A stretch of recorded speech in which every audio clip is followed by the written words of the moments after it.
Hello guys, আমি প্রিয়া চলে এসেছি একটা নতুন ভিডিও নিয়ে। কেমন আছো তোমরা সবাই? আশা করছি সবাই ভীষণ ভালো আছো। আর আমাকে দেখে তো বুঝতেই পারছো আমি এখানে ব্যাগ গোছাচ্ছি ঘুরতে যাব বলে। গাইস, অনেক দিন পর ঘুরতে যাব বলে ব্যাগ গোছাতে বসে পড়েছি। আর দেখো, ব্যাগ গোছাতে গিয়ে আমার অবস্থা কতটা খারাপ হয়ে গেছে। আর আমি ঠেসে ঠেসে ঠেসে ঠেসে ব্যাগের মধ্যে যত পেরেছি ভরেছি। কোথায় যাচ্ছি বলো তো? তোমরা কি বুঝতে পারছো? কিছু গেস করতে পারছো? সবাই যাচ্ছে, কিন্তু আমি যেখানে যাচ্ছি এখন হচ্ছে ট্রেন্ডিংয়ে চলছে দীঘা। তো আমরা এখন দীঘা যাব বলে রাত্রি 2টোর সময় ব্যাগ গোছাতে বসে গেছি। আর আমরা কিন্তু 4টের সময় বাড়ি থেকে বেরোবো। ভোর 5টার সময় আমাদের মধ্যমগ্রাম থেকে বাস, তার জন্য আমাদের বাড়ি থেকে 4টের সময় বেরোতে হবে। আর রাত 2টোর সময় আমি এখন বসেছি ব্যাগ গোছাতে। তো দেখো, আমি এতটাই সারাদিন ব্যস্ত থাকি যে রাত 2টোর সময় আমাকে ব্যাগ গোছাতে বসতে হচ্ছে। আর আমার বরকেও আমি ঘুমাতে দিইনি। 4টের সময় বেরোবো। আমার বর বলছে আমাকে 2 ঘন্টা ঘুমাতে দাও প্লিজ। আর আমি আমার বরকে ঘুমাতে দেবো না বলে দেখো সারা খাটের মধ্যে জামা কাপড় ছড়িয়ে নিয়ে ব্যাগ গোছাতে বসে গেছি। কিন্তু গাইজ, আমি না সত্যি কথা বলতে ব্যাগ গোছাতেই পারি না। অল্প কটা জিনিস ব্যাগে ভরার পর ব্যাগ না পুরো ভর্তি হয়ে গেছে। আর আমার তো আরও জিনিস নেওয়ার ছিল। আমি এখন এই জিনিসগুলো কি করে নেব? অবশেষে আমার বরকে বললাম, প্লিজ তুমি একটু ব্যাগটা গুছিয়ে দাও। আমার বর যদি ব্যাগটা গুছিয়ে দেয় তাহলে আমাদের যা যা জিনিস নেওয়ার ছিল সব কিছুই কিন্তু ব্যাগের মধ্যে ধরে যেত। আর আমার বর দেখো দাঁড়িয়ে দাঁড়িয়ে আমাকে দেখে হাসছে, আমাকে কিন্তু ব্যাগটা গুছিয়ে দিচ্ছে না। বেশি পাকামো দেখাতে গিয়ে আমি একা একা ব্যাগ গোছাতে বসেছিলাম। আর অর্ধেক জিনিসই আমার ব্যাগের বাইরে পড়ে রয়েছে। আমি ঠিক করে ব্যাগ গোছাতে পারিনি বলে দেখো আমার বর আমাকে ব্যাগটা গুছিয়ে দিচ্ছে। দেখো কত জিনিস এখনও বাকি রয়েছে ব্যাগে ঢোকানো। আর এগুলো আমি ঢোকাতে পারিনি, তার আগেই ব্যাগটা পুরো ভর্তি হয়ে গেছে। অবশেষে আমার বরই আমার ব্যাগটা গুছিয়ে দিচ্ছে। গাইজ, আর মাত্র কয়েকটা ঘন্টার অপেক্ষা, তারপরে আমরা যাব দীঘাতে। আর আমি তো ভীষণ লেভেলের এক্সাইটেড গাইজ। তার কারণ হচ্ছে আমি 2 বছর আগেও একবার দীঘা গেছিলাম, কিন্তু তখন সেভাবে ভালো করে ঘুরতে পারিনি। আর এইবার দীঘা যাওয়ার প্ল্যান করেছি। তার কারণ হচ্ছে দীঘায় কিন্তু জগন্নাথ মন্দির উদ্বোধন হয়েছে, তোমরা কিন্তু সবাই জানো। আর এখন কিন্তু সবাই ভোরে ভোরে ভোরে ভোরে দীঘা যাচ্ছে। তো আমরা কেন বাকি থাকবো বলো? আমারও তো একটু মন চায় একটু ঘুরে আসি বলো। সবসময় তো ঘরের মধ্যে থাকি। তো সেই জন্য আমরা রেডি হয়ে পড়েছি দীঘা যাব বলে। আর আমরা কিন্তু একা যাচ্ছি না, মানে আমি আর আমার বর কিন্তু নয়, আমাদের সাথে কিন্তু অনেকেই যাচ্ছে দীঘা ঘুরতে। তো চলো, কে কে যাচ্ছে আগে তোমাদেরকে বলে দিই। আমি যাচ্ছি, আমার বর যাচ্ছে, কোয়েল আর আমার ভাই যাচ্ছে, আর আমার অনেকগুলো স্কুলের বন্ধুরা যাচ্ছে। তো চলো সবার সাথে এক এক করে পরিচয় করাবো, সবাইকে দেখাবো।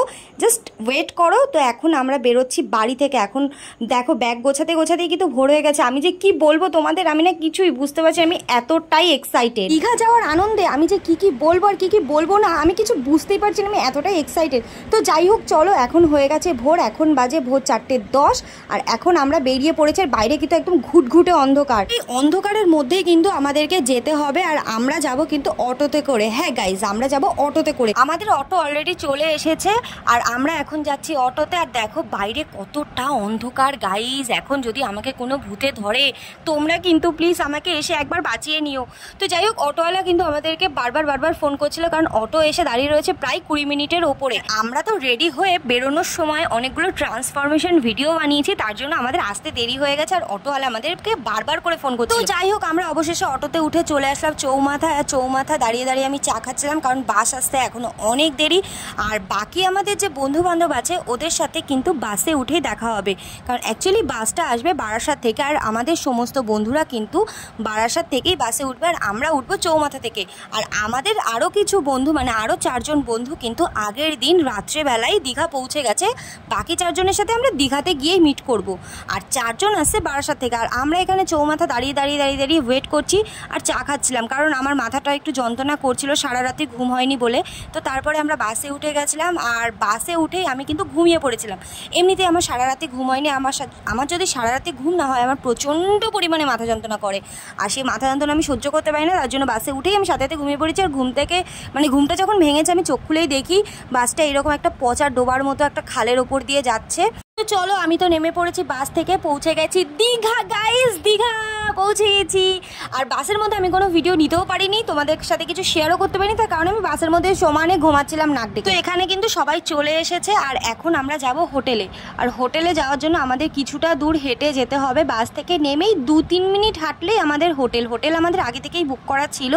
তার কারণ হচ্ছে এখন দীঘায় যেহেতু জগন্নাথ মন্দির উদ্বোধন হয়েছে আর প্রচণ্ড পরিমাণে ভিড়। আর আমরা এসেছি টোটাল 13 জন মিলে, আর এত বড় গ্রুপ একটা হোটেলে যদি জায়গা না পাই, মানে একটা হোটেলেই যদি সব রুমগুলো না পাই তাহলে ভীষণ প্রবলেম হবে। ওই জন্য আমরা আগে থেকেই হোটেল বুক করে রেখেছিলাম। আর হোটেলে এসেই দেখো আমার বর আমাকে ফেলে কোথায় চলে গেছে, আর এই ভারী ব্যাগটা আমি টানতে টানতে রুমের মধ্যে নিয়ে যাচ্ছি। আমার যে কি কষ্ট হচ্ছিল না গাইজ, আমার বর যদি একটু আমার কষ্ট বোঝে। আমার বর আমাকে ফেলে রেখে কোথায় চলে গেছে ভগবান জানে। আর এই ব্যাঙের ব্যাগটা আমাকে টানতে টানতে নিয়ে আসতে হয়েছিল। এই ব্যাগটার ওজন না গাইজ আমার থেকেও বেশি। অবশেষে আমরা পৌঁছে গেছি দীঘা, আর এখন ফ্রেশ হয়ে সকালের খাওয়া দাওয়া করে আমরা যাব সমুদ্রে স্নান করতে।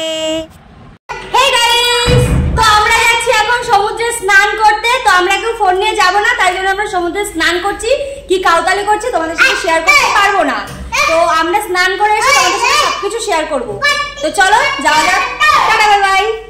কিছু বল, কিছু বল। টাটা বললাম আর কিছুই বললাম না, বলার সুযোগই পেলাম না। দিদি বকবক করে। তোর কেমন লাগছে তাই বল। খুবই ভালো লাগছে, কিন্তু ফোন নিয়ে যেতে একটু কষ্ট হচ্ছে। আর আমরা কোনো ভিডিও করতে পারবো না, কারণ আমরা এখন যাচ্ছি স্নান করতে। তো এই হচ্ছে কোয়েলের লুক। ও হচ্ছে স্নান করার কস্টিউম পরে রেডি। পুচি পুচি পুচি, এই যে পুচি। তো চলো আমাকে একটু দেখিয়ে দাও। জানতাম যে ফোন নিয়ে যেতে তাহলে যেটুকু মেকআপ করেছি, মানে আইব্রো এঁকেছি আর লিপস্টিক করেছি, এটাও করতাম না। ধর। হ্যাঁ, এবার দিদিকে দেখিয়ে দিই। চলো, এই হচ্ছে আমাদের ফাইনাল লুক। এখন আমরা যাব স্নান করতে। চলো যাও যাক। তোমরা আগের ভিডিওগুলোতে দেখতেই পেয়েছো কাদের সাথে এসেছি।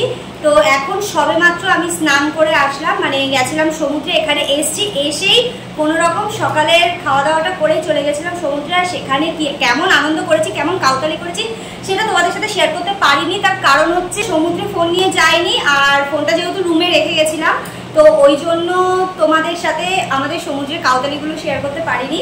তো সেই জন্য সমুদ্র থেকে এসে স্নান করে ফ্রেশ হয়ে তারপরে আবার তোমাদের সাথে আড্ডা দিতে চলে আসলাম। তো এখন আমরা করবো দুপুরের লাঞ্চ, আর দুপুরের লাঞ্চে কি কি খাওয়া দাওয়া করবো সেটা অবশ্যই তোমাদের সাথে শেয়ার করবো।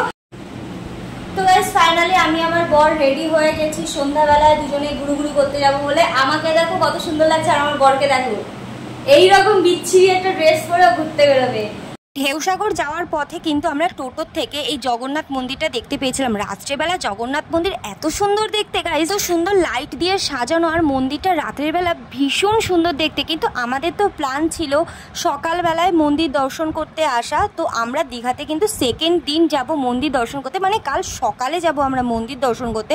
আর রাত্রেবেলা এখন আমরা যাচ্ছি ঢেউসাগরে। আর ঢেউসাগর যাওয়ার পথে মন্দিরটা দেখতে পেলাম, জাস্ট অসাধারণ অসাধারণ মন্দিরটা। আর মেইন হচ্ছে লাইটিংয়ের জন্য এত সুন্দর লাগছিল না গাইজ, সেই জন্য আমি ভিডিওটা করলাম আর তোমাদের সাথেও শেয়ার করে নিলাম। আর আমার তো মনে হচ্ছে ঢেউসাগর না গিয়ে আমি এখন যেন জগন্নাথ মন্দিরেই ঢুকে যাই। কিন্তু জগন্নাথ মন্দির নাকি শুনেছি রাত্রি 8টার মধ্যে বন্ধ হয়ে যায়। তো গাইজ আমরা চলে এসেছি এখন ঢেউসাগরে।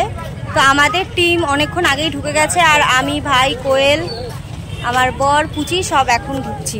চলো এখন ঢেউসাগরের ভেতরে যাওয়া যাক। এইগুলো টয় ট্রেন না, টয় টোটো, টোটোর মতো দেখতে। চলো আমরা চলে এসেছি ঢেউসাগরে।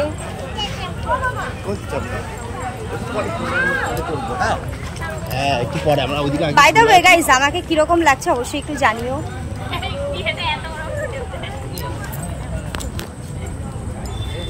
ওখানে দেখো চড়ার মতো কত কিছু আছে। ইয়েতে চড়বো, টয় ট্রেন নাকি ওতে চড়বো? বুঝি টয় ট্রেনে চড়বি, এবার টয় টোটোতে চড়বি। তো গাইজ এই হচ্ছে, এটা হচ্ছে ঢেউসাগরের একদম ফ্রন্টের দিকটা। তো আমরা এখন ঢেউসাগরের ভেতরের দিকে যাচ্ছি। আর এখানেও পুচির পাছাড়ে পাছাড়ে গান চলছে, আর সেজন্য পুচি নাচ করছে।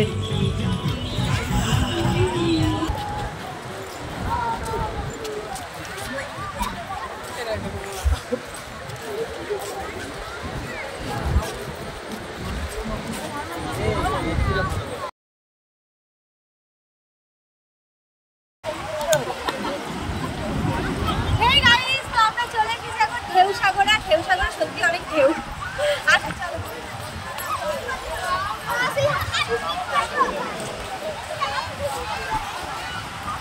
এখানে সব এখন শাহরুখ খানের পোজ চলছে। শাহরুখ খান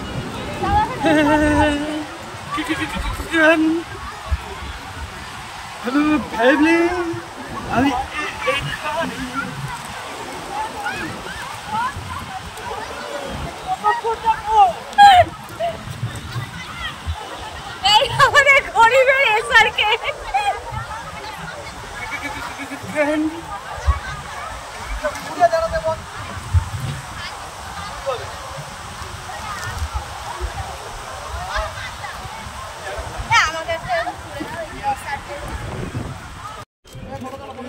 গাইজ এইটা হচ্ছে ঢেউ সাগর। তো এখানটা তোমাদেরকে ছোটোখাটো করে দেখিয়ে দিলাম। আমি জানি এগুলো তোমরা অলরেডি দেখে নিয়েছো, কারণ যারা যারা দীঘা এসেছো। এখানে এখন মেয়েদের গ্রুপের ফটো তোলা হচ্ছে। আর জানো তো গাইজ, আমরা বরদেরকে কেন নিয়ে ঘুরতে আসি? বররা যাতে আমাদেরকে সুন্দর সুন্দর ফটো তুলে দিতে পারে, তার জন্য আমরা বরকে নিয়ে ঘুরতে আসি। না হলে তো ওদেরকে নিয়েই আসতাম না। বরকে নিয়ে আসলে না অনেক অসুবিধা হয় গাইজ। এই বরদের জন্য না আমরা কোনো অন্য ছেলেদের দিকে তাকাতে পারি না। বরদের নিয়ে আসা মানে একদমই লস। শুধুমাত্র ফটো তোলার জন্যই বরদেরকে কাজে লাগে, আদারওয়াইজ বরদের কোনো কাজেই লাগে না। বরদের ছাড়াই কিন্তু আমরা বিন্দাস ঘুরতে পারি। মেয়েদের গ্রুপ ফটো তোলা শেষ, এখন হচ্ছে ছেলেদের গ্রুপ ফটো তোলা হচ্ছে। আর এখানে হচ্ছে এখন মেয়েরা সব বসে বসে ছেলেদের ফটো তোলা দেখছে। এখন মেয়েরা সব বসে বসে ছেলেদের ফটো তোলা দেখছে। আর এটা হচ্ছে আমাদের ক্যামেরাম্যান, পাতি ক্যামেরাম্যান। আর এদিকে সব ফটো তোলা হচ্ছে। ফটো দীঘাতে প্রথম দিন এসে আজকে আমরা সন্ধ্যাবেলায় ফার্স্ট গিয়েছিলাম ঢেউসাগরে। অ্যান্ড ঢেউসাগর থেকে ফিরে সবে মাত্র আসলাম, মানে এই মাত্র আমরা রুমে আসলাম। তো এখন হচ্ছে চেঞ্জ করব। তো রুমে আমি একাই চলে এসেছি, বাকিরা সবাই এখন বিচের ধারে বসে হাওয়া খাচ্ছে। আর আমি দেখো একা একা রুমে চলে এসেছি। সরি, আমি একা না, কোয়েলও চলে এসেছে, কারণ পুচি খিদে পেয়ে গেছিলো। আর পুচি সন্ধ্যাবেলা বেরোনোর সময় কিছু খেয়ে বেরোয়নি। পুচি বাড়িতে থাকলে সন্ধ্যাবেলায় পেট ভরে খাওয়া দাওয়া করে। কিন্তু আজকে একটা নতুন জায়গায় এসছে, আরও ফার্স্ট টাইম হচ্ছে এতগুলো লোকের সাথে ঘুরতে এসেছে, ওই জন্য পুচি একটু বেশি এক্সাইটেড। তাই জন্য পুচি খাওয়া দাওয়া টোটালি বন্ধ করে দিয়ে ওখানে আনন্দ করতেই ব্যস্ত। তার সন্ধ্যাবেলায় পুচি কিছু খেয়ে দিয়ে বেরোয়নি, ওই জন্য আমরা তাড়াতাড়ি হোটেলে চলে আসলাম। আর আমার সব বান্ধবীরা বিচের ধারে বসে বসে হাওয়া খাচ্ছে, আর আমি রুমে চলে এসেছি। রুমে এসে তারপরে ভাবলাম চলো আজকে যেহেতু ইউটিউবে রিলস বানানো হয়নি, তো রুমে এসে একটু রিলস বানিয়ে নিলাম। দেন তোমাদের সাথে আবার আড্ডা দিতে চলে আসলাম। আর আমার ভিডিওগুলো কেমন লাগছে অবশ্যই কিন্তু কমেন্ট করে জানিও। তো এখন আর আমাদের রাত্রের ডিনার, তারপরে ঘুম, সকালে উঠে কী কী করবো, মানে আমাদের দীঘাতে সেকেন্ড দিনের কী কী প্ল্যান আছে না আছে, কী করবো, কোথায় যাব, কেমন কাউতালি করছি, আনন্দ করছি, ঝগড়া করছি, সবটা তোমাদের সাথে শেয়ার করবো। তো তোমরা আমার ভিডিওগুলো একটুও স্কিপ না করে পুরো ভিডিওটা দেখতে থাকো। আশা করছি আমার ভিডিওগুলো তোমাদের খুব ভালো লাগবে। তো এটা হচ্ছে আমার ফার্স্ট দিনের লুক। আর কালকে কোথায় যাব না যাব কি করব সবটাই তোমাদের সাথে শেয়ার করব। আজকে ফার্স্ট দিন যেহেতু এসেছি, আজকে একটু মানে শরীরটাও ভালো নেই, যেহেতু আমাদের কালকে রাত্রেবেলা ঘুমটা ঠিকমতো হয়। ফার্স্ট দিন কী কী করলাম মানে সেরকম কিছুই আজকে করা হয়নি। প্রথম দিন সবারই শরীরটা একটু টায়ার্ড রয়েছে, সবাই একটু ক্লান্ত বেশি। আর প্রথম দিন আমরা এসেই আমরা যখন পৌঁছেছি তখন প্রায় সকাল 9:30 বাজে আমরা হোটেলে এসে উঠলাম। তারপরে হচ্ছে সকালে খাওয়া দাওয়া করে একটু রেস্ট নিয়ে গেছিলাম সমুদ্রে স্নান করতে। স্নান করে এসে দুপুরে খাওয়া দাওয়া কমপ্লিট করে একটু ঘুমিয়েছিলাম, কারণ প্রচণ্ড মাথা যন্ত্রণা করছিল। যেহেতু আগের দিন রাত্রে সব ব্যাগ ট্যাগ গোছানো প্যাকিং করা ছিল, তার জন্য ঘুম হয়নি। তো ওই জন্য হচ্ছে প্রচণ্ড মাথা যন্ত্রণা করছিল। তারপরে সকালবেলা বাস মানে অনেক ভোরবেলা উঠে বাস জার্নি করে তারপরে এখানে এসেছি। এই প্রায় 5 ঘন্টার মতো বাস জার্নি করে। আর আমার তো বাসে একদমই উঠতে পারি না, প্রচণ্ড গা গোলায় বমি বমি লাগে। তো ওই জন্য শরীরটা আরও বেশি খারাপ ছিল। তো প্রথম দিন তেমন কিছুই করিনি, সেভাবে আনন্দ করা হয়নি। স্নান করেছি, তারপরে দেন হোটেলে এসেছি, এসে খাওয়া দাওয়া করে ঘুমিয়েছি। আর ঘুম থেকে উঠে সন্ধ্যাবেলায় মানে ধরো 7:30 8টার দিকে রেডি ফেডি হয়ে আমরা গেছিলাম ঢেউসাগরে ঘুরতে। তো সেখান থেকে তাড়াতাড়ি চলে এসেছি, এখন প্রায় 10টা 10:30 মতো বাজে, চলে এসেছি হোটেলে। তো এখন আমরা রাত্রে খাওয়া দাওয়া করে ঘুমিয়ে পড়বো। তারপরে কালকে সকালে উঠে কী কী করছি না করছি সবটা তোমাদের সাথে শেয়ার করবো। তো এখনই যদি আমি সবটা বলে দিই তাহলে তোমরা পরের ভিডিওতে কী দেখবে। আমি এখন বিস্কুট খাচ্ছি, কারণ সন্ধ্যাবেলা কিছু খাওয়া হয়নি, আমার প্রচণ্ড লেভেলে খিদে পেয়ে গেছে, আমি বিস্কুট খাচ্ছি। তোমরা যদি খেতে চাও চলে আসো। বন্ধুরা দেখো আমরা কি করেছি। তুই এখানে জোরে কথা বলতে পারিস, এখানে পুচি ঘুমাচ্ছে না। হ্যাঁ, এখানে তো পুচি ঘুমাচ্ছে না। তো আমরা হচ্ছে একটু গান টান বাজাবো, নাচানাচি করবো। আর এখন অনেকটাই রাত হয়ে গেছে, 11টা বেজে গেছে। তার মধ্যে পুচি ঠিক করে ঘুমায়নি আগের দিনও, যেহেতু আমাদের ভোরবেলা বাস ছিল, ওই জন্য পুচিরও ঘুম হয়নি। পুচিকে তো বেশিক্ষণ জাগিয়ে রাখা যাবে না। আবার এদিকে আমরা অনেক রাত অবধি জেগে থাকবো, আমরা একটু নাচা গানা করবো। কিন্তু নাচা গানা হলে তো পুচি উঠে যাবে, তাহলে কি করা যায়? তো সেই জন্য একটা আইডিয়া করেছি, সেটা হচ্ছে পুচিকে ঘুম পাড়িয়ে দেখো ভিডিও কল অন করে রেখেছি, মানে পুচি অন্য রুমে ঘুমাচ্ছে। গাইস এই দেখো পুচি অন্য রুমে ঘুমাচ্ছে। আর ভিডিও কল অন করে রেখে এইভাবে হচ্ছে আমরা পুচির ওপর নজর রাখছি। ও যদি উঠে যায় আমরা ভিডিও কলে দেখতে পাবো। আমরা যেই রুমটাতে রয়েছি সেই রুমে পুচিকে ঘুম পাড়িয়ে রেখেছি, আর এখন দিদির রুমে এসেছি। আর এইভাবে ওর উপর নজর রাখবো, ও যেই উঠে যাবে সেই দৌড়ে আবার ওই ঘরে চলে যাবো। এখন আমরা সবাই এক রুমের মধ্যেই আছি, পুচি একা আলাদা রুমে। আইডিয়াটা কেমন তোমরা অবশ্যই। দারুণ দারুণ। আর তোমরা যারা বাচ্চাদের রেখে কোথাও যেতে ভরসা পাও না, তারা কিন্তু এই টেকনিকটা কিন্তু ফলো করতে পারো। এরকম ভিডিও কল অন করে তোমরা কিন্তু যেতে পারো। চলো এবার আমরা খাওয়া দাওয়া করি, আর পুচি ঘুমাক, পুচিকে নজর রাখো। হ্যাঁ আমরা নজর রাখি, আর আমরা একটু এনজয় করে নিই, আর পুচি শান্তিতে ঘুমাক, ও একটু রেস্ট নিক। হ্যাঁ তো গাইস আমরা এখানে সবাই মিলে এখন খাওয়া দাওয়া করব, আর পুচি রয়েছে অন্য একটা রুমে ঘুমিয়ে।